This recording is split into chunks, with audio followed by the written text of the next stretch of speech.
Bharatiya Janata party जब मजबूत होगी और नवलगढ़ में जब परिवर्तन आएगा तो इस नवलगढ़ के अंदर विधायक राजकुमार शर्मा का आतंक खत्म हो जाएगा। आपके मत से इस नवलगढ़ को कितना नुकसान हुआ है, आपके लोहागढ़ की पावन धरा से ये परिवर्तन यात्रा शुरू हुई है, ये जन आक्रोश यात्रा शुरू हुई है। आपको ध्यान है हमारी शेखावाटी का सबसे बड़ा पवित्र और पर्यटक स्थल बनने वाला था, जिस पे कभी 500 का नोट भी इस विधायक ने नहीं लगाया। ध्यान है, वो 1 या 2 करोड़ रुपए भी लगा देता। हम सब लोहागढ़ से इतना संबंध रखते हैं, मैं नहीं तो मेरी माता, माता नहीं तो मेरी बहन, लाखों श्रद्धालु इस परिक्रमा में आते हैं और हमारे सब लोग सेवक बनकर उनकी सेवा करते हैं। वहां की स्थिति कल देख करके, पहले भी मैं चुनाव में देख चुका हूं, क्या सोच करके आपने ये गुंडाराज इस नवलगढ़ विधानसभा में बनाया। बड़ी तकलीफ की बात है, जब भी वो पिछले समय में राजस्व गांव के संग जो कैंप लगे थे, उन कैंप के अंदर क्या चला था पता है? नहीं, सिर्फ उसको हाथी चाहिए थे, घोड़े और 5-5 डीजे। कभी भी वो आपका किसी विकलांग का, किसी एसआई का कार्ड बनाया क्या? किसी को पट्टे दिलाए क्या? मात्र अपना स्वागत करवाया। और जिस सरपंच ने और जिस उसके मेन कार्यकर्ता ने यदि उसके स्वागत में पलक पावड़े नहीं उछाए, उसके धमकाया गया। सही कह रहा हूं या गलत? ऐसे विधायक को आप वोट देते हो।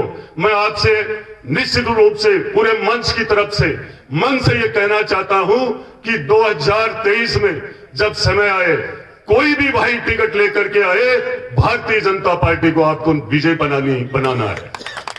सबसे ज्यादा मैं आपको बागोरिया की ढाणी में विशेष कहूंगा, हमारा भाई सुरेंद्र सैनी जब चेयरमैन था और जब उसके पलक पावड़े बिछा रहा था, जब तो उसका लाडला था, और आज जब वो कपड़े कड़पदार पहन के घूमता है तो उसके भाई राजपाल को वो भी पसंद नहीं है। मैं ये कहना चाहूंगा आप सबको, आपको इस बात को दिल में रखनी चाहिए। और हम इसके 15-14 साल के जो पाप है वो छाती में लेकर बैठे हैं। आपसे हाथ जोड़कर विनती है कि उसको बूथ लेवल पे भी इस तरीके की स्थिति होनी चाहिए कि वो कभी बूथ पे भी नहीं पहुंचे। लो अपने स्थानीय विधायक को देख लो, जो अपने आप को मुख्यमंत्री का सलाहकार कहलाता है।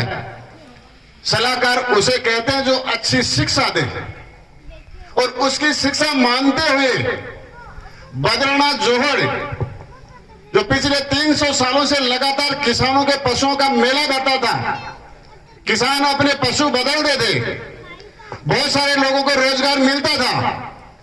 उस जमीन को हड़पने के लिए इस सलाहकार ने कान में ऐसी फूंक भरी जो एक योजना लेकर के आ गए, और उस बद्रीनाथ जोहड़ को खाने का पूरा प्लान कर दिया गया। वो 300 से 400 करोड़ रुपए की प्रॉपर्टी इन्होंने खाने का इरादा कर लिया, और ऊपर से नीचे तक सेटिंग हो गई। भला हो उसका, भला हो पत्रिका के गुलाब चंद कोठारी जी का, जिन्होंने एक संविधान बना दिया था कि जो भी जमीन आरक्षित हो उसको कभी चेंज नहीं की जा सकती।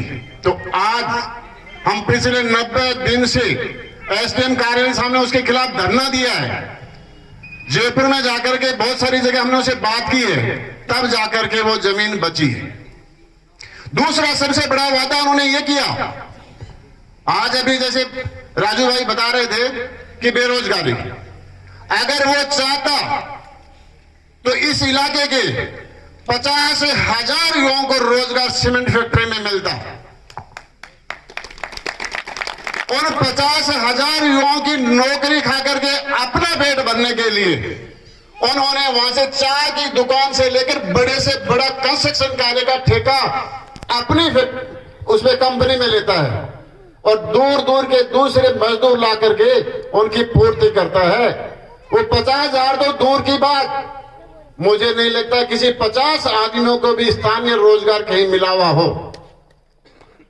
क्या बागोरिया की ढाणी से कोई एक आदमी ऐसा है जो सीमेंट फैक्ट्री में कहीं ऊंचे पद पे या किसी भी पद पे कार्य कर रहा हो? नहीं है। तो ऐसे ऐसे काम